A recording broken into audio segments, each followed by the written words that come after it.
नमो ज्ञानेश्वरा नमो ज्ञानेश्वरा। निवृत्ती उदारा सोपान देवा। मुक्ताबाई नमो त्रिभुवन पावनी। आद्यत्रय जननी देवांची जयांची केलिया स्मरण। होय सकळ विद्यांचे अधिकरण। तेचे वंदू श्री चरण श्री गुरूंचे ते नमस्कारोनी आता। कृपया परया विष्टो विशिदन्नी दम ब्रवीत। तेथ मनी गजबद जाहली आणि आपैसी कृपा उपजली। तेने अपमाने निघाली वीरवृत्ती। कैवल्य साम्राज्य चक्रवर्ती विश्वमौली ज्ञानोबाराय सकल ब्रह्मनिष्ठ गुरुजनांच्या परमकृपेने श्री भगवती ज्ञानेश्वरीच्या पहिल्या अध्यायाचा विचार आपण करत आहोत। दोन्ही सैन्यांच्या मध्यभागी माझा रथ आपण उभा करावा अशी सारथी असणाऱ्या भगवान परमात्म्याला रथामध्ये विराजमान असणाऱ्या भक्तराज श्री अर्जुनाने एक प्रकारची आज्ञा केली। जोपर्यंत या रणांगणामध्ये युद्धाची कामना धारण करून एकत्र झालेल्या सगळ्या महारथी वीरांना मी क्षणभर अवलोकन करत नाही तोपर्यंत आपण माझा रथ दोन्ही सैन्यांच्या मध्यभागी उभा करावा। कारण दुष्टबुद्धी असणाऱ्या दुर्योधनाचं कल्याण करण्याची अपेक्षा करण्यासाठी जे जे अवनी तलावरचे राजे या कुरुक्षेत्रावर आलेले आहेत त्या सर्वांचं अवलोकन करण्याची माझी अपेक्षा आहे। जरी रणांगणामध्ये सर्वजण युद्धाच्या कामनेने आलेले आहेत पण तरीसुद्धा मी कोणाच्या बरोबर युद्ध करावं किंवा माझ्या योग्यतेचे कोण आहेत किंवा तिसरा अर्थ मला कोणाकोणाच्या बरोबर युद्ध करावं लागणार आहे या सर्वांचं युद्धाच्या अगोदर मला परीक्षण करायचं आहे। हे परीक्षण अगोदर करावंच लागतं। सहज आपण परीक्षेला जातो ना, 10वी आणि 12वीचे पेपर असतात तर शिक्षक अगोदरच आपल्याला सांगतात प्रश्नपत्रिका हातात पडल्यावर लगेच लिहायला सुरुवात करू नका। अगोदर 1-2 मिनटं परीक्षा त्या प्रश्नपत्रिकेचं अवलोकन करा। थोडीशी डोळ्याखालून प्रश्नपत्रिका गेली पाहिजे। मग पहिल्यांदा सोपे सोपे कोणते प्रश्न आहे ते सोडवायचे। सुरुवात चांगली झाली की मग चांगलं राहतं ते मला चांगलं माहिती आहे। 12वीच्या परीक्षेमध्ये असताना ते काय आपल्या अनुभव सांगण्यासारखे नसतं पण जो 3 तासाचा पेपर अगदी घड्याळ लावून आम्ही 2 तास 10 मिनटामध्ये सोडवायचो। बाकीचा वेळ मग तपासण्यासाठी। आणि आम्हीच नाही बरेच जण विद्यार्थी होते अगदी दररोजचा एका विषयाच्या तेवढ्या प्रश्नपत्रिका आम्ही सोडवल्या होत्या। त्यामुळे विश्वास होता की त्याही परीक्षेत तसंच होईल। पण नेमका पहिलाच मोठा प्रश्न चुकला आणि जे दरदरून घाम आला म्हटलं आता बहुतेक आपला काही उत्तरपत्रिका उरकत नाही। असं होतं की नाही? अर्जुनाची पण भावना अशीच आहे। अशी म्हणजे आपल्यासारखी नाही, तिथली वेगळी आहे। येथ आले असती आघवे परी कवनेसी म्या झुंजावे हे रणी लागे पहावे म्हणून या। इथे सर्वजण जरी युद्धाकरता आले असतील पण मी कोणाकोणाच्या बरोबर युद्ध करावं हे मला रणांगणामध्ये पाहावं लागेल। आणि मग कौरवाच्या स्वभावाचा परिचय करून दिल्यानंतर भगवान परमात्म्याला आज्ञा केली की सेनयोरुभयोर्मध्ये रथम स्थापयमेच्युत। दोन्ही सैन्यांच्या मध्यभागी आपण माझा रथ चांगल्या प्रकारे स्थापन करावा। आता भगवंताच्या मनामध्ये हे ऐकल्यानंतर विकार उत्पन्न होणारच नाही याकरिता अच्युत शब्द आला।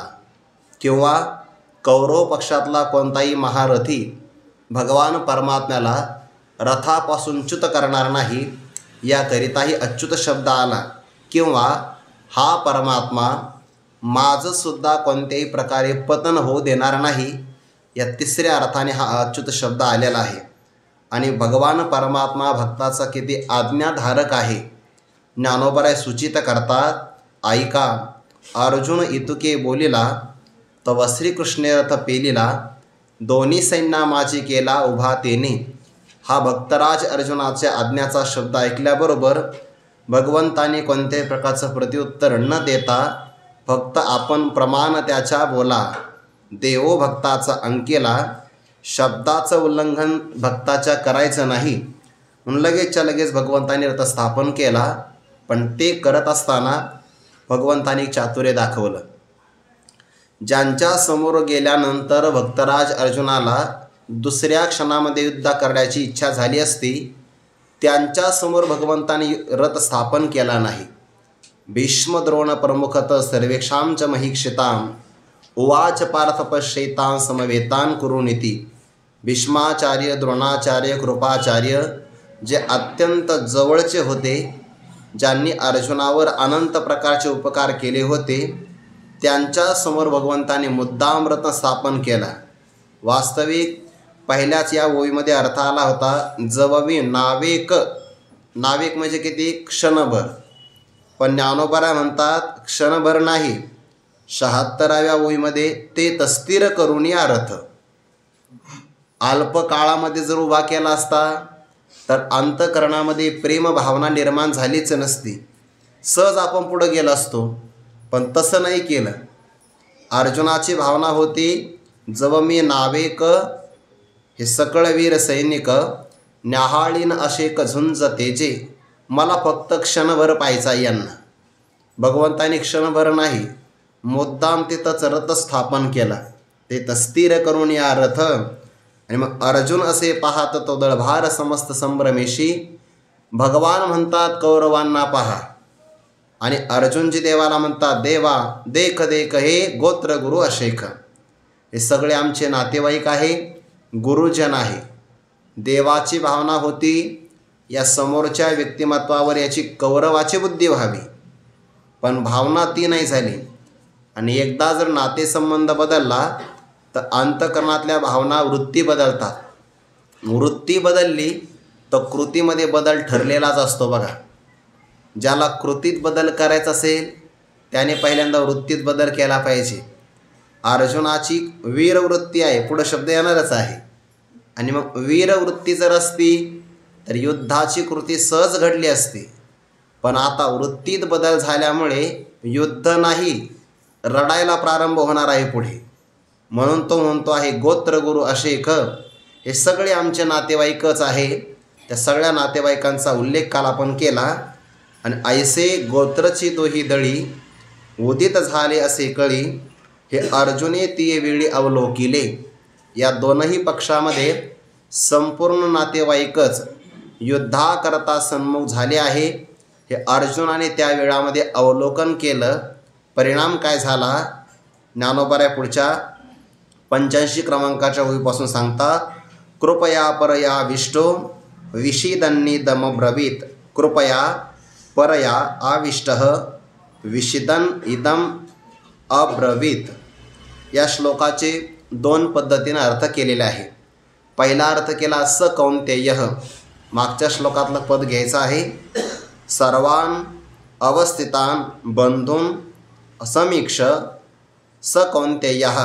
सर्व प्रकारच्या आपल्या बांधवांना या कुरुक्षेत्रावरती विराजमान आहे असं समीक्षण केल्यानंतर सह कौंतेय, तो कुंती पुत्र असणारा अर्जुन.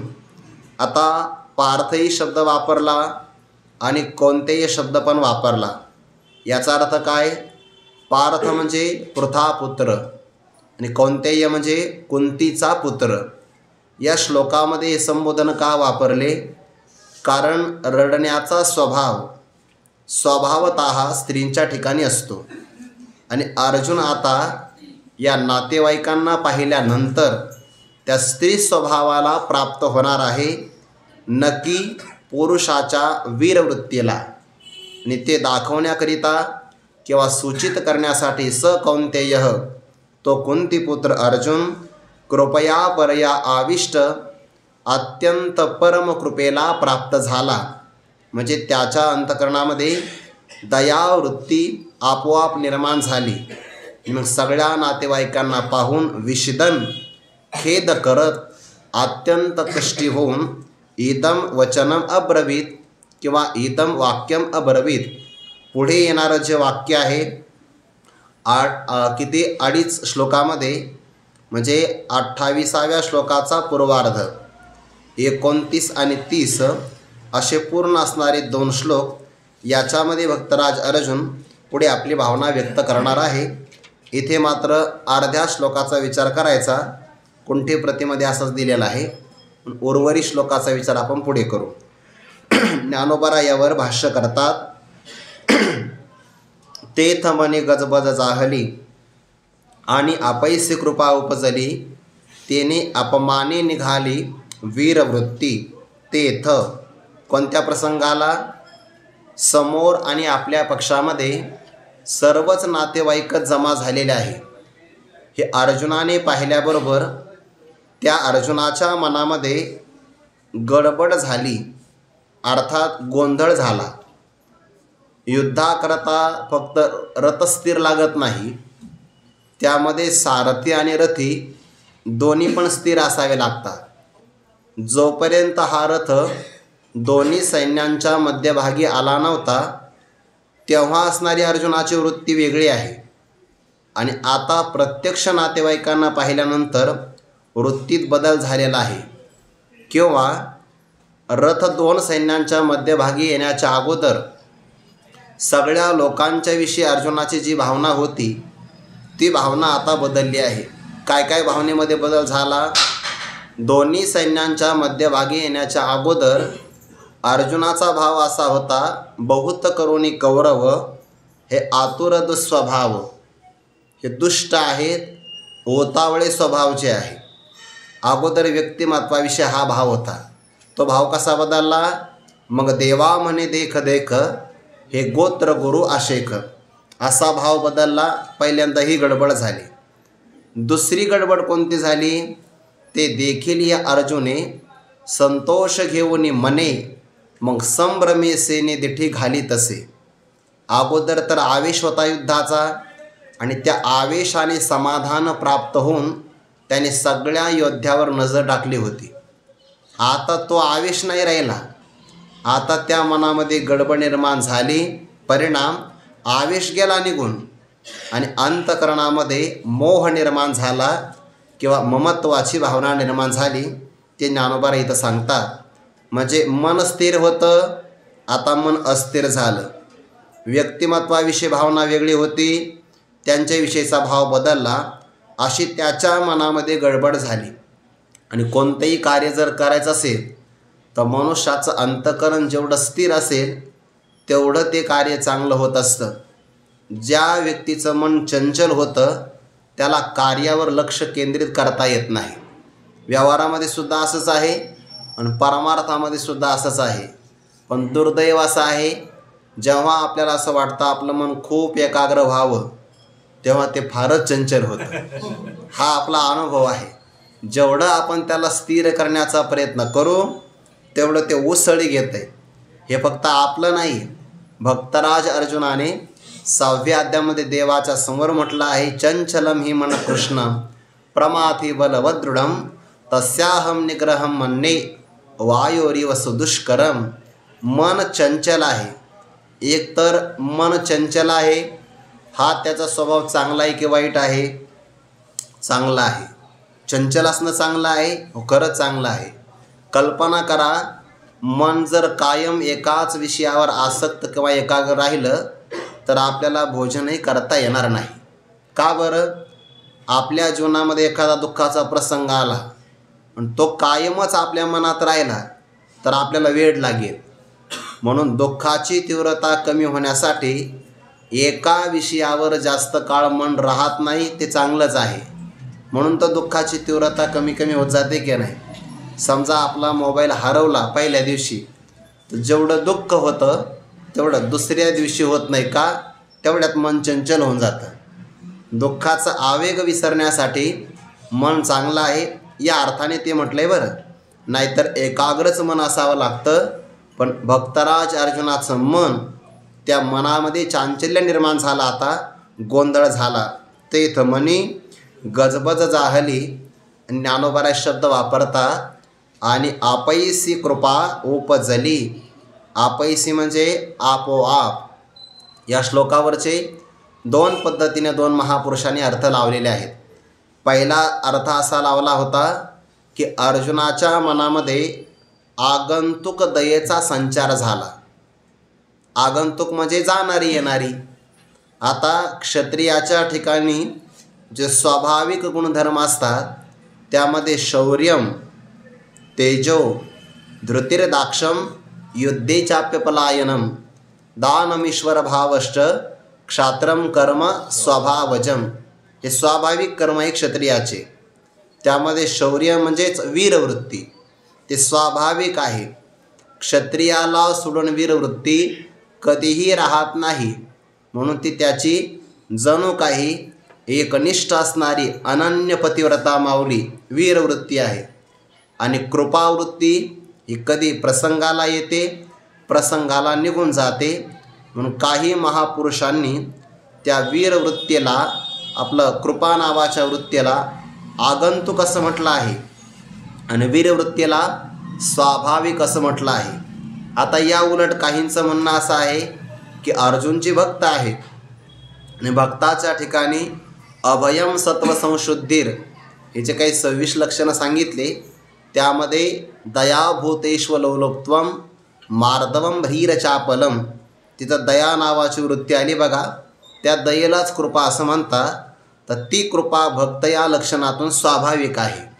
स्वाभाविक असो किंवा आगंतुक असो, पण युद्धाच्या प्रसंगाला कृपावृत्ती निर्माण झाली हे खरं आहे.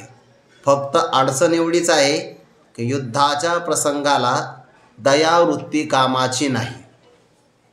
कारण युद्ध हे क्षत्रियाचं कर्म आहे आणि त्यामध्ये दुष्टांचा विनाश जर करायचं म्हटलं तर हिंसा नावाचं कर्म घडतं. आणि हिंसा जर करायची असेल तर दयावृत्ती त्या प्रसंगाला चालणार नाही. एखादा शेतकरी असतो की नाही, त्याला पिकाचं संरक्षण करायचं आहे आणि योगायोग असा आहे, जे पिकं लावले जातात ते कमी वाढतात आणि जे अजिबात लावले जात नाही ते गाजर गवत किंवा नुसतंच गवत, त्याला काँग्रेसही म्हणतात, ते जास्त वाढतं बघा. बरं, त्याला खतही लागत नाही, काहीच लागत नाही, त्याची काळजी पण घ्यावी लागत नाही. त्याच्यापासून पिकाची काळजी घ्यावी लागते. त्याची काळजी नाही घ्यावी लागत. मग आता एखादा शेतकरी म्हणे नाही मी हिंसा करणार नाही, तर पीक हातामध्ये येणार नाही. पिकाच्या संरक्षणासाठी जसं ते गवत काढावं लागतं त्या प्रसंगाला दयावृत्ती कामाची नाही. तसं युद्धामध्ये सुद्धा अधर्माचा पक्ष घेणारे दुष्ट यांचं निर्दलन जर करायचं असेल तर वीरवृत्तीच लागते, कृपा किंवा दयावृत्ती लागणार नाही. परमार्थामध्ये कृपा लागेल बरं, पण त्या कृपेतून ममता निर्माण होता कामा नये, एवढं पण साधकाने दक्ष राहिले पाहिजे. आपल्यासमोर मोठं उदाहरण आहे भरत राजाचं. त्या पाडसावर त्यांनी दयाच केली की नाही, अंतकरणामध्ये कृपाच निर्माण झाली, पण त्या कृपेने पुढे जाऊन ममतेचं स्वरूप धारण केलं, ते मग घातक आहे. म्हणून त्याची सुद्धा एक मर्यादा ठरली आहे. अर्जुनाने आपल्यासमोर गोत्रची दोही दळी, दोन्ही पक्षामध्ये आपले नातेवाईकच आहे. याचा अर्थ काय झाला, आता आतुर दुस्वभाव ही भावना निघून गेली. हे तर सगळे आमचे नातेवाईकच आहे, झालं प्रेमभाव निर्माण. आणि मग प्रेमभावामध्ये वीरवृत्तीचा संचार नाही, आपैसी आपोआप म्हणजे स्वाभाविक कृपा नावाची वृत्ती निर्माण झाली. आता ज्ञानोबा या ठिकाणी रूपक करतात बरं. या अर्ध्या ओळीपासून पुढे रूपक आहे जवळपास 2.5 ओव्यामध्ये. रूपक कसं आहे, भक्तराज अर्जुनाचं अंतकरण एक प्रकारचा पराक्रमी पुरुष आहे. थोडं बारकाईनं बघा, लक्षात येईल. अंतकरण पराक्रमी पुरुष आहे. या पुरुषाला हे क्षत्रियाचं अंतकरण असल्यामुळे वीरवृत्तीच्या बरोबर त्या अंतकरण नावाच्या पराक्रमी पुरुषाचं लग्न झालेलं आहे. पण काय करावं, त्या पराक्रमी अंतकरणाला पहिली एक पत्नी होती वीरवृत्ती, पण त्याचं असणारं ते अंतकरण दुसऱ्या स्त्रीकडे आकर्षित झालं, त्या वृत्तीला म्हणतात कृपावृत्ती.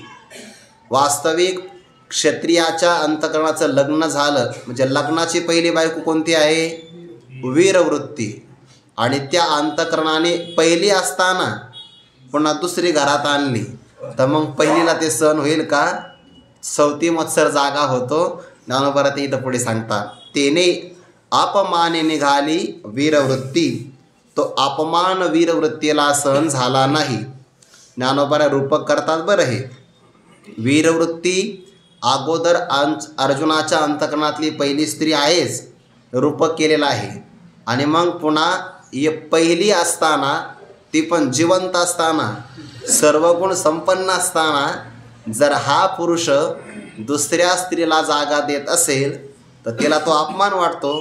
तेने अपमाने निघाली वीरवृत्ती. वीरवृत्ती निघून गेली. आता थोडंसं बारकाईनं पाहायचं. खरं सांगायचं, परमार्थाकरता वीरवृत्ती पण आवश्यक आहे आणि परमार्थासाठी कृपावृत्तीसुद्धा आवश्यक आहे. किंबहुना असं म्हणावं लागेल, आपण गुणांचा विचार केला तर कृपावृत्ती सात्विक वृत्ती आहे आणि वीरवृत्तीमध्ये थोडंसं का होईना रजोगुणाचा संभव आहे. मग साधकाला कोणती वृत्ती पाहिजे आहे? खरं तर सात्विकच वृत्ती पाहिजे की नाही. दैवी संपत्तीमध्ये दया नावाच्या वृत्तीचा समावेश केला आहे, पण सात्विक वृत्ती जरी असेल तर कर्मयुद्धाचं करायचं आहे. पण त्या प्रसंगाला दयावृत्ती फार उपयोगाची नाही. रजोगुणाचा संभव असणारीच वीरवृत्ती आवश्यक आहे. रात्रंदिवस आम्हा युद्धाचा प्रसंग, ज्या प्रसंगाला जी वृत्ती पाहिजे त्याच वृत्तीचा संभव आवश्यक आहे. जरी दयावृत्ती सात्विक असेल तर युद्धाकरता त्याची फार मोठी उपयोगिता नाही. शरण आला तर मग कृपावृत्ती किंवा दयावृत्ती, पण युद्धाला प्रारंभ करायचा असेल तर वीरवृत्तीच आवश्यक आहे. आणि अपमाने वीरवृत्ती निघाली बघा, निघून गेली. का बरं? तिचा अपमान झाला. कोणता अपमान? अर्जुनाने दयावृत्तीला जागा दिली, पराक्रमाला ते विसरले आणि त्या वीरवृत्तीला असं वाटलं की ज्या अर्थी आपल्याला जागा नाही हा तिचा अपमान आहे. कोणाचा अपमान कसा करावा? शास्त्रामध्ये याचे पण काही सिद्धांत ठरले बघा. ब्राह्मण, क्षत्रिय, वैश्य आणि शूद्र हे जे आपण प्रकार घेतो की नाही, तर काहींना शिक्षा करावी लागते. दंड दिला की हा त्याचा दंड आहे. काहींचा अपमान केला की हा त्याचा दंड आहे. आणि काहींचा नुसता शब्दाने जरी तिरस्कार केला तरी त्याला तो दंड आहे. हा प्रकार ठरला आहे. ब्राह्मण पुरुषाला दंड नाही द्यायचा. शब्दाने जरी अपमान केला तर अपमान होऊन जातो. क्षत्रिय रणांगणातून पळून गेला तर अपमान आहे बघा. म्हणून तर अश्वत्थाम्याने जेव्हा ते ब्रह्मास्त्र चालवलं, आता ब्राह्मण आहे म्हणून दंड देता येत नाही. बरं, झोपेमध्ये 5 मुलं मारले ना, दंड तर दिला पाहिजे. मग कोणता दंड दिला? मस्तकातला फक्त मणी काढून घेतला, हाच त्याचा दंड ठरला. ब्राह्मण असल्यामुळे दंड देता येत नव्हता, नाहीतर वधच केला असता. प्रत्येकाचा अपमान ठरला आहे. वीरवृत्तीला अंतःकरणात जागा मिळाली नाही हाच तिचा अपमान झाला.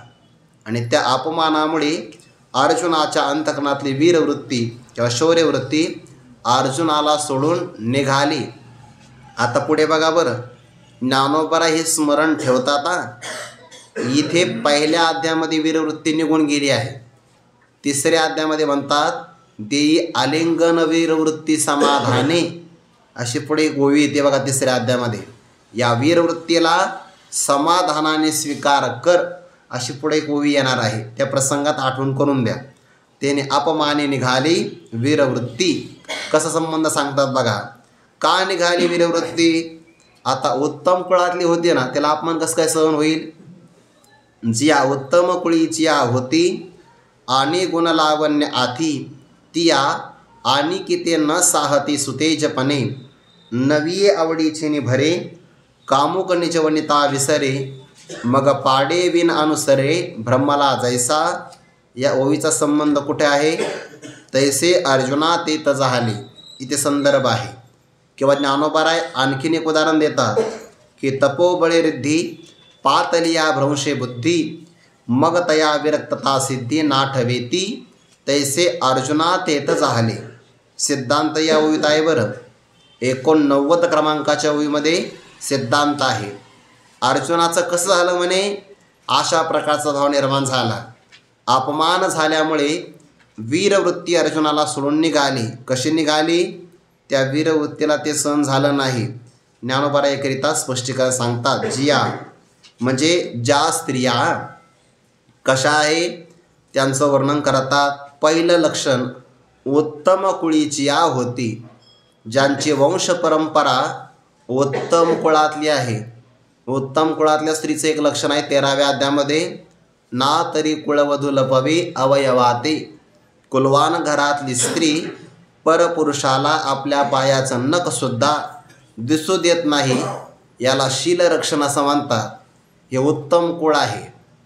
उत्तम कुळातल्या स्त्री, आपण जर इतिहास पाहिला, जर आक्रमण झाले तर स्त्रियांनी सामूहिक अग्नीमध्ये प्रवेश केला, पण आपला असणारं शीलरक्षणामध्ये कलंक लागू दिला नाही. उत्तम कुळीची होती. ज्या स्त्रिया उत्तम कुळातल्या असतात, पहिलं लक्षण म्हणजे जन्म चांगल्या कुळातला आहे, पुन्हा म्हणजे परंपरा चांगली आहे, आणि स्वाभाविक त्यांच्या ठिकाणी आणखीन 2 गुण आहेत. कोणते? आणि गुण लावण्यार्थी. गुणही सद्गुण आहे, लावण्य म्हणजे सौंदर्यसुद्धा आहे. म्हणजे अगोदरच जन्म चांगल्या कुळातला. नाना सुकुळीने आपुली आत्मजा सत्कुळीची दिली. चांगल्या कुळातली स्त्री, चांगल्याच कुळामध्ये तिचा विवाह संपन्न जर झाला तर त्या कुळाला शोभा वाढते की नाही. कुलपरंपरा चांगली आहे. ते वर्णसंकर जेव्हा होतो ना, तेव्हा भ्रष्टता येते कशी, याकरता पुढे विस्तार येणार आहे बघा. उत्तम कुळातलाच पुरुष असावा म्हणजे वर असावा, उत्तम कुळातलीच वधू असावी. म्हणून तर शोधोनी कुळे दोन्ही कुमारीची शुभ लग्नी असं म्हटलंय. विवाह करत असताना दोन्ही कुलांचं शोधन करावं लागतं. त्या धर्मशास्त्रामध्ये तर लग्न करत असताना पश्चात विवाहेत असं म्हणत असताना आदो कुलम परीक्षेत, पहिल्यांदा कुलाचं परीक्षण सांगितलं आहे. तथा विद्या ततो वयः धनम शीलम रूपम देशम पश्चात विवाहेत असं म्हटलं आहे. सगळ्यात पहिलं कुलाचं परीक्षण करावं. त्यानंतर म्हणजे अगोदर त्या वराचं कुल पाहावं. त्यानंतर तो काही शिकला का नाही का असाच राहिला. गुरुवारी मारू तेव्हा सांगत असतात, अरे नुसती टोपी घालून डोक्याला शोभा येत नाही, त्या डोक्यात काहीतरी असावं लागतं की नाही. तथा विद्या ततो वयः, त्यानंतर त्याचं वय बघावं. नंतर कुलम शीलम धनम रूपम, रूप बघावं. शील म्हणजे चारित्र्य बघावं. देश बघावा. नंतर त्याचा विवाह करावा. हा उत्तम परंपरा पाळावी लागते. ज्या उत्तम कुळीच्या होती, ज्या स्त्रिया उत्तम कुळामध्ये जन्माला आलेल्या असतात, म्हणजे पहिली लक्षणाची गोष्ट परंपरा चांगली आहे. त्यानंतर गुण असावे लागतात ना. पतिव्रता माऊलीच्या ठिकाणी 6 सद्गुण सांगितलेले आहेत. कार्येषु मंत्री, कर्णेषु दासी, रूपेषु लक्ष्मी, भोजेषु माता, धर्मानुकूला, क्षमया धरित्री, षड्गुण मे तद्य पतिव्रतानां. हे पतिव्रतेचे 6 लक्षण सांगितले. कशी असावी? कार्याच्या बाबतीमध्ये कार्येषु मंत्री, पतीला एखादं काम करायचं असेल तर तिने सल्ला द्यावा. बरं, मंत्रणा करणारी तिला मंत्री असं म्हणतात. कार्येषु मंत्री. सेवा करण्याच्या बाबतीमध्ये दासीप्रमाणे असावी. भोजन करण्याच्या संबंधाने मातेप्रमाणे असावी. रूपामध्ये लक्ष्मीप्रमाणे. धर्मानुकूला, धर्म कार्यासाठी अनुकूल असावी. आणि पतीने काही अपराध झालाच तर पृथ्वीप्रमाणे क्षमा करणारी असावी. हे 6 गुण पतिव्रतेचे आहेत. याला म्हणतात गुण. आणि लावण्य म्हणजे सौंदर्याने संपन्न आहे, दिसायलाही सुंदर आहे. उत्तम कुळ कोणता आहे? शास्त्रामध्ये याचे 9 प्रकार सांगितले. आचारो, विनयो, विद्या, प्रतिष्ठा, तीर्थदर्शनम, निष्ठा, वृत्तिस्तपोदानम, नवधा कुललक्षणम. हे कुळाचं 9 प्रकारचं लक्षण आहे. त्याचं आचरण काय आहे? नम्रता काय आहे? विद्या म्हणजे ज्ञान. प्रतिष्ठा म्हणजे त्याला समाजामध्ये काय जागा आहे. तीर्थदर्शनम, त्याला मान्यता किंवा तो तीर्थांचं सेवन कोणतं करतो आहे. किंवा निष्ठा म्हणजे त्याच्या अंतःकरणाची वृत्ती किंवा उपजीविकेचा असणारा व्यवहार. तप कोणता आहे आणि दान कोणतं करतो आहे. हे सगळं कुलाचं 9 प्रकारचं लक्षण आलेलं आहे. आचारो, विनयो, विद्या, प्रतिष्ठा, तीर्थदर्शनम, निष्ठा, वृत्तिस्तपोदानम, नवधा कुललक्षणम. हे कुळाचं 9 प्रकारचं लक्षण आहे. आणि उत्तम कुळातली स्त्री यातून आलेली आहे. ज्या उत्तम कुळीची होती आणि गुणलावण्य आथी म्हणजे संपन्न आहे त्या स्त्रिया सुतेजपणे आणि की ते न साहती. त्या कुलवान घरातल्या स्त्रिया आपल्या पाणीदारपणाच्या स्वभावामुळे सुतेजपणे, त्या स्वभाव मानी स्वभाव आहे आणि मानी स्वभाव असल्यामुळे संभाविता निस्तेज न जिरे जेवी. मानी पुरुषाला अपमान सहन होत नाही. म्हणून एकनिष्ठ असणारी ही पतिव्रता स्त्री ज्याप्रमाणे आपल्या उपस्थितीमध्ये दुसऱ्या स्त्रीचा आपल्या घरामध्ये प्रवेश सहन करत नाही, तसं झालं म्हणे. वीरवृत्ती उत्तम कुळातली आहे. कोणत्या कुळातली? क्षत्रियाच्या कुळातली आहे. बरतीच्या ठिकाणी गुण आहे, लावण्य आहे. त्यामुळे ती बाकी दुसऱ्या कोणत्याही दयावृत्तीला आल्यामुळे सहन करणार नाही. ती नाही सहन करणार, पण मग ज्याने ती आणली त्याचं काही का होईना तो सहन करू शकतो. ते पुढे सांगतात, नवी आवडीचे नि भरे कामुकन्नीचे वनिता विसरे, मग पाडे विन अनुसरे भ्रमला जैसा, तैसे अर्जुना ते तजाले. या दृष्टांताचा संबंध तिथं घ्यायचा. नवी आवडीची नि भरे. नवी म्हणजे नवीन स्त्री, नूतन लग्न करून आणली पहिली अगोदर असतानाच. नवी आवडीचे नि भरे. आवड होती ना, प्रेमाच्या भरामुळे दुसरं लग्न झालं आणि मग कामुक असणारा तो पुरुष, विषयी पुरुष, निज वनिता आपली अग्नी देव ब्राह्मण यांच्या साक्षीने जिचा स्वीकार केला, अशी निज वनिता म्हणजे धर्मपत्नी, तिला तो विसरून जातो. आणि मग पाडे विन, जी दुसरी आणली होती तिची पहिली सारखी योग्यता नव्हती. पाड म्हणजे योग्यता. पाडे विन योग्यता नसताना सुद्धा तिच्या मनाप्रमाणे तो वागू लागतो का? भ्रमराज ऐसा, तो मोहित झाला किंवा भ्रमाला प्राप्त झाला. किती सूक्ष्म निरीक्षण आहे ज्ञानोबरायांचं. जे मार्मिक उदाहरण दिलं की नाही. म्हणजे अगोदरच उत्तम कुळातली स्त्री गुणलावण्याने संपन्न आहे, अग्निदेव ब्राह्मण यांच्याद्वारे स्वीकार केला, पण नूतन लग्न केलं प्रेमाच्या भरामुळे, तर तो आपली पहिली निज धर्मपत्नी तिला विसरतो आणि दुसरी योग्य नाही. कशी योग्य नाही? उत्तम कुळातली पण नाही, गुणही नाही आणि त्याच्या ठिकाणी लावण्य नाही.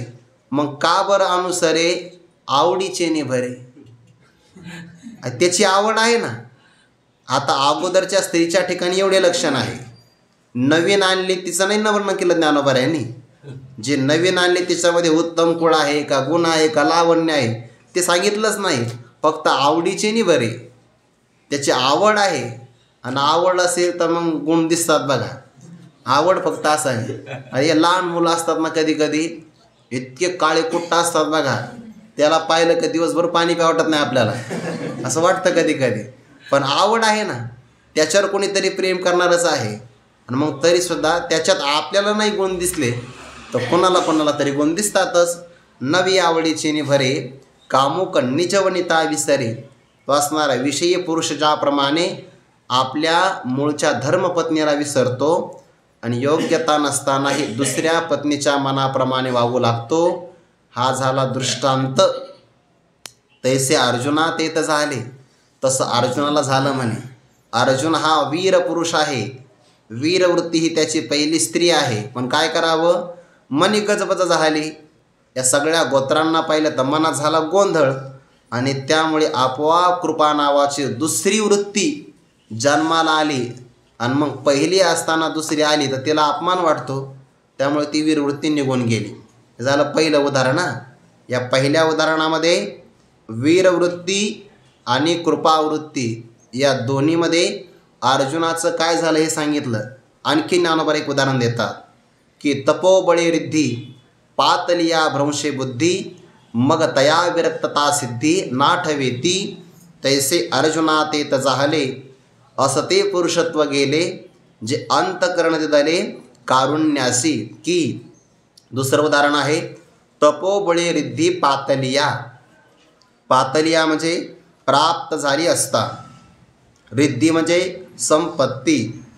आणि तपोबळे म्हणजे तपश्चर्याच्या जोराने आपण जे पंचदशी ग्रंथाचं अध्ययन करतो की नाही, विद्यारण्य मुनी त्यांनी आपल्याला लक्ष्मी प्रसन्न व्हावी याकरता खूप पुरश्चरणं केली, आपल्याला संपत्तीची अनुकूलता असावी म्हणून. पण नेमकं झालं असं, एवढी मोठी अनुष्ठानं केली, संपत्ती काही मिळालीच नाही. मग ते म्हणे जाऊ द्या, संपत्ती तर काही मिळाली नाही, संन्यास घेऊ. संन्यास घेतला आणि संन्यास घेतल्यानंतर नियम असा असतो, अग्नीला आणि द्रव्याला स्पर्श करायचा नसतो. म्हणजे काय, अग्नीला स्पर्श करायचा नाही म्हणजे स्वतः स्वयंपाक करायचा नाही, मधुकरीच मागायची. आणि द्रव्याला स्पर्श करायचा नाही म्हणजे धनदक्षिणा गोळा करायचे नाही. आणि जर केली तर मग उपवास करायचा 3 दिवस. पण कसा, द्रव्य त्यागपूर्वक असा शब्द आलाय ना. एखादा म्हणले नाही मी द्रव्य नाही सोडणार, भले मी 5 दिवस उपवास करेल, चालणार नाही. द्रव्य त्यागपूर्वक 3 दिवसाचा उपवास करायचा. संन्यासी महापुरुषाला नियम आहे. स्वामींनी धनलक्ष्मी प्राप्त व्हावी अनुष्ठान केलं होतं. इतके अनुष्ठान केले तर काहीच द्रव्य लाभ झाला नाही. संन्यास ग्रहण केला. आता संन्यास ग्रहण केला तर द्रव्य स्वीकारायचं नाही. आणि जे दक्षिणा गोळा होऊ लागली, जेव्हा गरज नाही तेव्हा देतात बघा. आता समजा हे विद्यार्थी लोक असतात, चांगल्या प्रकारचं आरोग्य असतं की नाही, काही खाल्लं तर पचू शकतं, यांना फळं कोणी आणत नाही. आणि जे दवाखान्यात आजारी आहे, प्रत्येकजण त्याला भेटीला फळं घेऊन जातं. म्हणजे जेव्हा आवश्यकता आहे तेव्हा कोणी भेट घेत नाही. आणि जेव्हा डॉक्टर सांगतात काही खायचं नाही नुसतं पाहायचं, तेव्हा सगळे फळं आणतात. असं घडतं हे नाही जीवनामध्ये. मग आता ते विद्यारण्य स्वामींनी विचारला, आईला प्रार्थना केली, प्रसन्न झाली होती आई. म्हणून मी एवढं अनुष्ठान केलं तर द्रव्य लाभ काही झाला नाही, आता मला द्रव्याला स्पर्श करायचा नाही.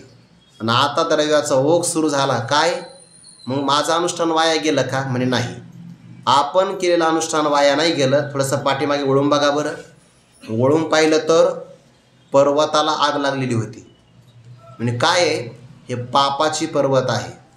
आणि जोपर्यंत पाप नष्ट होत नाही तोपर्यंत मी कसं काय तुमच्या जीवनामध्ये स्वीकार करणार? जेव्हा तुम्ही संन्यास घेतला तेव्हा त्या पापाचा आणि तुमचा काही संबंधच राहिला नाही. आणि म्हणून केलेल्या अनुष्ठानाचं फळ म्हणजे आता मीही प्रसन्न आहे, लक्ष्मी मातासुद्धा प्रसन्न झाल्यामुळे ओघ सुरू झाला आहे. तपामध्ये बळ असतं बघा.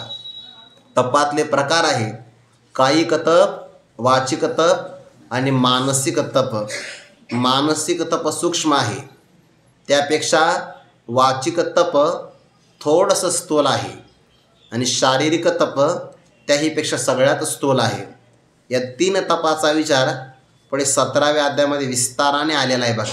विस्ताराने अगदी देवद्विज गुरु प्राज्ञ पूजनम शौचमार्जवम ब्रह्मचर्यमहिंसाचं शारीरम तप उच्यते. किंवा वाचिक तप सांगत असताना अनुद्वेगकरम वाक्यम सत्यम प्रियहितं च यत् स्वाध्यायाभ्यसनं चैव वाङ्मयं तप उच्यते. आणि मानसिक तपाचं लक्षण सांगत असताना मनप्रसाद सौम्यत्वम मौनमात्मविनिग्रह भावसंशुद्धिरित्येतत् तपो मानसमुच्यते. हे प्रामुख्याने तपाचे प्रकार 3 आहेत. तप शब्दामध्ये तप तपती नावाचा धातू आहे, ज्यामध्ये तप्त होणे असा अर्थ आहे.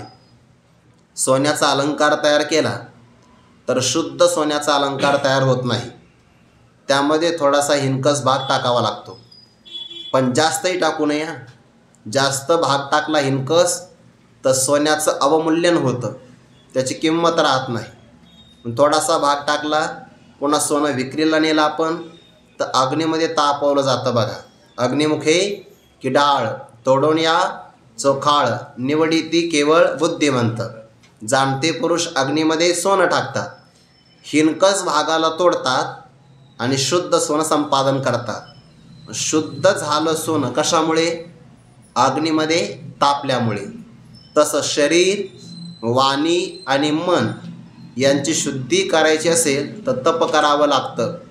आणि स्वरूपाची या प्रसरा लागे प्राणेंद्रिय शरीरा आटणी करणे जे विरातेची तप. मग अग्नीमध्ये जर आपण तापवलं की त्याची आटणी होते की नाही? हिणकस भाग जळून जातो, म्हणजे आटणी होते. पण आटणी जरी झाली तर तेजस्विता वाढते ना. म्हणून जेव्हा कायिक तप होतं, वाचिक तप होतं आणि मानसिक तप होतं, तेव्हा तपे विन दैवत गुजेविन ही तर कोण सांगे. तप केलं की दैवत प्रसन्न होता. एखादा मला देव प्रसन्न झाले पाहिजे आणि तपाचा काही पत्ता नाही. अरे तपाशिवाय दैवत प्रसन्न होत नाही. तप करावं लागतं आणि तपाच्या बळाने सगळं काही मिळतं बघा, सगळं मिळतं. तपाचे सामर्थ्ये तपिन्नला मूप चिरंजीव कल्प वैकुंठे नांदे. फक्त तप केलं पाहिजे. आपल्याला जीवनामध्ये जर दुःख होत असेल ना, हे वाक्य चांगलं आहे का, आपल्या जीवनामध्ये दुःखाचे प्रसंग आले असतील, येतात बघा, चढ उतार जीवनामध्ये येतातच. कधी कधी दिवस असतो तर कधी रात्र असते. हे जीवनामध्ये ठरलं आहे बघा. चक्र हे फिरणार आहे, कधी सुखाचं कधी दुःखाचं. पण जर दुःखाचे प्रसंग आले आणि मोठ्या मनाने जर आपण ते सहन केले तर ते दुःखाचे प्रसंग, तो ताप आपल्याकरता तपश्चर्या होतो. फक्त तो प्रसन्न मनाने सहन करता आला पाहिजे. जीवनामध्ये ताप जरी झाला तर सहज आनंदाने सहन करायचं. आणि आपल्या जीवनात तर तुकोबारा एवढे प्रसंग आले का, बरे झाले देवा निघाले दिवाळी, म्हणजे घरावर सुद्धा जप्ती आली होती. सगळ्या प्रकारचे प्रसंग आले, सगळे सावकारकी बुडाली. एवढेच प्रसंग बऱ्याच लोकांच्या जीवनामध्ये येऊ शकतात. पण त्यातही तुकोबारा बरे झाले म्हणतात, हे बाकी कोणी म्हणू शकत नाही. अशा प्रसंगामध्ये बरे झाले देवा असं म्हणत असाल तर मग देवाची प्राप्ती आहे. ती परीक्षा आहे अगोदर. चांगलं मिळायचं असेल तर अगोदर परमात्मा वाईट पाठवत असतो. तुम्हाला अमृताची प्राप्ती करून घ्यायची असेल तर पहिल्यांदा हलाहल विष घेण्याकरता, म्हणजे खरंच विष घ्यायचं असं नाही, हलाहल नावाच्या विषासारखे प्रसंग प्राशन करावेच लागतात, असा तो अर्थ आहे. तपाने सगळं काही प्राप्त होतं. दुःख सहन केलं की आपोआप तप घडतं, पण ते प्रसन्न मनाने सहन करता आलं पाहिजे. ज्ञानोबांच्या पालखी सोहळ्यामध्ये आपण जातो, काय होतं आहे, तपश्चर्याच होती आहे. प्रतिकूलताच आहे की नाही सगळी, म्हणजे अगदी चिखलामध्येच विश्रांती करायची, पडत्या पावसामध्ये जेवायचं, तपश्चर्याचं आहे. पण आपण ते प्रसन्नतेनं सहन करतो. उलट असं आहे, आपण एखाद्या कार्यक्रमाला गेलो तर मलिन कपडे घातलं तर ते लांछनास्पद आहे, आणि वारीमध्ये जेवढे कपडे मिळाले तेवढा तो जुना वारकरी आहे. म्हणजे हा पहिल्या दिवसापासून हजर आहे असं याचा अर्थ होतो की सहन करणं आहे ते. म्हणजे वारी आपल्याला प्रात्यक्षिक शिकविते की दुःखाचे प्रसंग जरी आले तर तुम्हाला आनंदी राहता आलं पाहिजे. जेवणाकरता उशीर झाला तर भांडे आदळायचे नाही, आपल्या वारीचं दिंडीचा नंबर याची वाट बघायची. हे सण वारी शिकविते आपल्याला. आणि एकदा जरी एखादा व्यक्ती वारीमध्ये आला तर वारी त्याला प्रात्यक्षिक प्रॅक्टिकल परमार्थ शिकविते त्याला. आणि जर सहन केलं दुःख तर तप आहे बघा. आणि तपाच्या बळाने काय मिळतं, काही मिळू शकतं. तपाला अशक्य काहीच नाही. महाभारतामध्ये एक कथा आली, मला तर ऋषीचं नाव आठवत नाही बरं आता. ओघामध्ये पाहणार होतो पण रात्री काही वेळ मिळालाच नाही, यायलाच उशीर झाला तर पाहणार कसं, उद्या नाव सांगेल. प्रसंग आला तर फक्त उल्लेख करून जातो. तप कसं घडतं आहे, तपाने सगळं काही मिळतं. त्या ऋषीने असं उभे राहिले आणि तपाला प्रारंभ केला. तर त्यांच्या घरट्या त्या मस्तकावर जटा होत्या ना, त्याच्यात एका पक्षिणीने अंडी जन्माला घातली. ऋषी म्हणले की आता याच्यामध्ये आपण कोणताही त्यांना विक्षेप करू नये. तिथलं सांगतोय मी, तिथलं पक्षाला कशाला विक्षेप करायचा, जाबाली हे त्याचं नाव, त्या ऋषींचं नाव. आता या पक्षाला कशाला विक्षेप करायचा, ते अंडी जन्माला घातली, त्याच्यातून ती अंडी बाहेर आली आणि पक्षी निघून ओघात आलं म्हणून जन्माला आले, उडूनही गेले. 6-7 महिन्याचा कालावधी गेला. ते ऋषी एकाच जागेवर स्थिर ना, तप झालं होतं. आणि योगाने तप झाला, करिता तपे काम क्रोध खवळ. आता एवढा मोठा तपाची प्रसिद्धी 6 महिन्यापर्यंत एका जागेवरच उभे राहिले ना, तप झाला. तेवढ्यात त्यांच्या त्या झाडावरून एका बगडीने देहधर्म केला, विष्ठा टाकली. आता पशु काय पाप पुण्य जाणती, राग आला. करिता तपे कामक्रोध खवळतीन असं पाहिलं तर त्या बगळीनीची राखच झाली, भस्मसात होऊन ती खाली पडली, राख झाली बघा. मग तो खूपच अभिमान झाला. आपल्या तपात आता सामर्थ्य आलं, आपल्या तपात सामर्थ्य आलं, तपबळी असं झालं की नाही, तपाच्या बळाने ऐश्वर्य किंवा सिद्धी प्राप्त झाली. ते गेले भिक्षा मागायला. आता एक पतिव्रता माऊली आपल्या पतीची सेवा करत होती. मधुकरी म्हटली, मधुकरी हा शब्द त्यानं उच्चारला, तिला यायला वेळ लागला. राग आला बघा. भूक लागलेल्या माणसाला लय राग येतो. मग ते प्रवचन लांबलं आणि कीर्तनकारांना जर उशीर केला तर ते बाकी चालले, ते आयोजक कोण होईल पाहतात बघा. त्या मग शहाण्या माणसाला वेळेच्या अगोदर उरकाव बघा. प्रसन्नता राहते, आक्षेप येत नाही कोणाचा. भूक लागली आणि उशीर झाला मधुकरी यायला, तो असा रागाने बघू लागला. तिने सांगितलं, महाराज रागाने बघू नका, जळून जायला मी काही बगळी नाही म्हणे. मग तो घाबरला. म्हणजे वनात घडलेली घटना हिला कशी काय कळाली? इथं कोणी शूटिंग तर नाही केलं का, क्लिप पाठवली कोणी, असं तर काही नाही झालं. हिला कसं काय कळालं? म्हणे जाऊ दे म्हणे आई, पण माझ्या तपश्चर्याच्या बळाने त्या बगळीनीची राग झाली, तुला कसं काय कळालं? म्हणे बघा, तुम्ही नुसतं तप केलं, पण मी पतीची सेवा केली, हे माझं तपच आहे. पतीची या मता अनुसरोनी पतिव्रता किंवा स्वामी काज गुरु भक्ती पितृवचन सेवा पती, हेची विष्णूची महापूजा. पतीची काया वाचा मनाने सेवा केली, हे माझं तप आहे. आणि त्या तपाने मला कळालं की वनामध्ये काय घडलं आहे. हे तप आहे बघा. विद्यार्थ्याने अभ्यास करणं, या अक्षरांना घोकणं, हे त्याचं तप आहे. जे जे वाट्याला कर्म येतं ते करत राहू प्रामाणिकपणाने. आपण कीर्तन घोकण्यापेक्षा ओव्या जास्त घोकल्या पाहिजे, हे आपलं तप आहे. हे तप आहे आपलं, बाकीचं नाही. म्हणून लोक काय फक्त त्या तपाचं थोडंफार काहीतरी देईल, बाकी काय होणार. पण हे तप आपल्याला समाधान देईल, हे तप केलं पाहिजे. आणि तपाने सगळं मिळतं, फक्त काय मिळवायचं हे आपल्या हातात आहे. काही माणसं तपाने रिद्धी मिळवतात, काही सिद्धी मिळवतात, काही प्रसिद्धी मिळवतात, पण तपाने ते मिळवू नाही. ज्ञानोबारे तपाचं लक्षण सांगतात, स्वरूपाची या प्रसारा लागी प्राणेंद्रिय शरीरा, आटणी करणे जीविरा तेची तप.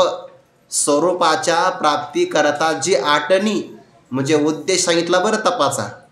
स्वरूप प्राप्ती हे तपाचं साध्य आहे, त्याच्यासाठी त्याने तप करावं.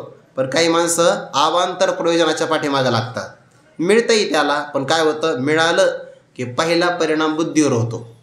तपोबळी रिद्धी पातलिया भ्रंशे बुद्धी. तपाच्या बळाने, तपश्चर्याच्या योगाने, रिद्धी म्हणजे संपत्ती. आता तुम्ही फक्त महाराष्ट्राचं निरीक्षण करा, महाराष्ट्राचं निरीक्षण चांगलं करा. काही लोकांनी तपच केलं आहे ना, सामान्य तप आहे, पण संपत्ती मिळाली तर पहिला परिणाम झाला बुद्धीवर. पातलिया भ्रंशे बुद्धी, पहिला परिणाम बुद्धीवर होतो बघा. म्हणून जर योग्य मार्गाने धन आलं तर बुद्धी सुरक्षित राहते, आणि अन्याय मार्गाने धन कमवलं तर पहिला परिणाम बुद्धीवर त्याच्याही होतो, आणि त्याच्या कुटुंबातल्या सगळ्या परिवारावर सुद्धा होतो. पातलिया भ्रंशे बुद्धी. अगोदर चांगला तपस्वी होता हो, चांगला विरक्त होता, पण काय करावं, पैसे आले, बुद्धीत परिणाम झाला, मग त्याला वैराग्य आठवत नाही. मग तया विरक्तता सिद्धी नाठवेती. विरक्तता म्हणजे वैराग्य, वैराग्य सिद्धी त्याला त्याची आठवण होत नाही. म्हणजेच काय, पहिल्या पुरुषाला 2 स्त्रिया, दुसरी आल्यामुळे पहिले आठवत नाही.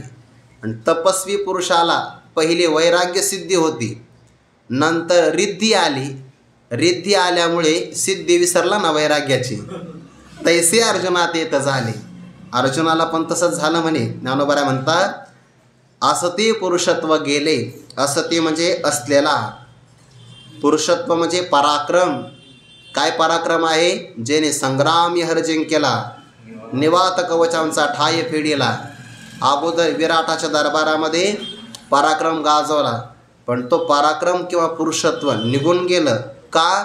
ज्ञानोबा जे पदाने कारण सांगतात, जे अंतःकरण दिदले कारुण्यासी. कारुण्य म्हणजे दया, कृपा. कृपेला अंतःकरण देऊन टाकलं म्हणजे अंतःकरणामध्ये निर्माण झाली कृपा. आणि ती कृपा आल्यामुळे पराक्रम किंवा वीरवृत्ती निघून गेली. कसं झालं?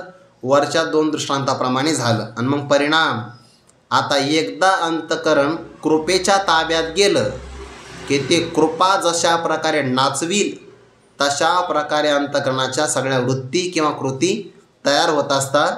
त्याकरिता उदाहरण देतात. देखा मंत्रज्ञ बरळ जाय, तेथ का जैसा संचार होय, तैसा तो धनुर्धर महामोहे आकळीला. देखा मंत्र जाणतो त्याला मंत्रज्ञ असं म्हणतात. एखाद्याला भूत लागतं, काही माणसं मंत्राचा उच्चार करून दुसऱ्याच्या अंगातले भूत काढतात. पण ते जमलं पाहिजे. जैसा ग्रहाते पंचाक्षरी अनुमानिका. काही भूतले हुशार असतात, काही भूत मांत्रिकापेक्षा जास्त विद्वान असतात. खरं आहे ते. काही घटना घडतात. एखादा मांत्रिक गेला आणि मंत्राचा उच्चार करू लागला, ज्याच्या अंगात भूत आहे ते भूत त्याची चूक काढतं, सांगतं मंत्र असा म्हण.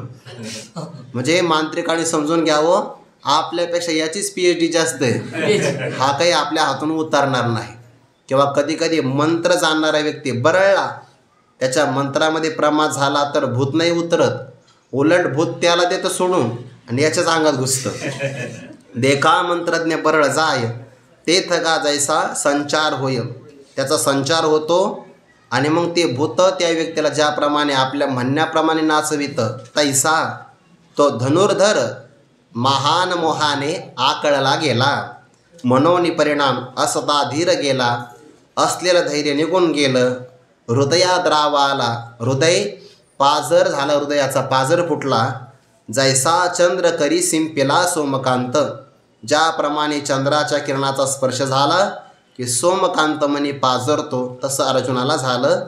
तया परी पार्थ अतिस्नेह मोहित, त्याप्रमाणे हा पार्थ अत्यंत स्नेहाला प्राप्त होऊन मोहित झाला आणि मग खेदयुक्त भावनेनं बोलू लागला. मग सखेद असे बोलत श्री अच्युतेसी. यातले काही थोडेसे भाव ते आपण उद्या पाहू. पुंडरी कवरदारी विठ्ठल श्री ज्ञानदेव तुकाराम बावडी ज्ञानेश्वर महाराज की जय. जगद्गुरु तुकाराम महाराज की जय. सद्गुरु जोग महाराज की जय.